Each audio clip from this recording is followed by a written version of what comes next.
வணக்கம் சார். வணக்கம் மேடம். பாப்பாவுக்கு நாங்கள் 2 பேரும் படிக்கல, எங்களுக்கு ஒன்றும் புரியல.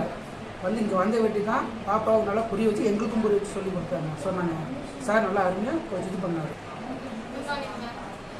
எனக்கு கலெக்டர் ஆகுது ஆம்பிஷன். அதுக்காக நான் பிஎஸ்சி கோர்ஸ் மட்டும் தான் எடுக்கலாம்னு நினச்சேன். அப்புறம் சார் தான் சொல்லி புரிய வச்சாரு, பிஎஸ்சி எடுத்தால் அது நார்மல் குரூப் தான், அதில் அவ்வளோக்கா ஜாப் ஆஃபரும் கிடைக்காது, யாராலையும் உடனே கலெக்டர் ஆக முடியாது.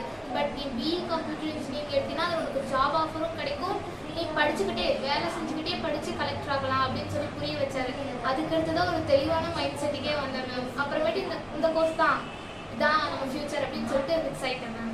Very good. சார் நல்லபடியாக சொல்லி இது பண்ண புரிய வச்சாரு. பாப்பா எந்த காலேஜ் சேருது என்ன படிக்குதுன்னு குழப்பத்திலே இருந்தாங்க. இப்போ சார் இருக்குது கவுன்சிலிங் வாங்க, இப்படி மீட்டிங் இருக்குதுன்னு சொல்லி கூப்பிட்டாங்க. பாப்பாவும் அவங்க அப்பா வந்தாங்க.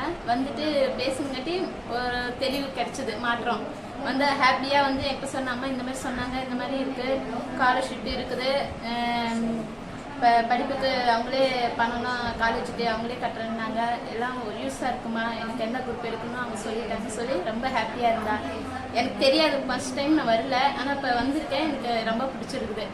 எனக்கு படிப்பு நல்லா இருக்கணும், அதனால் எனக்கு சொல்லி இப்போ எக்ஸ்பிளைன் பண்ணி புரிஞ்சிச்சு.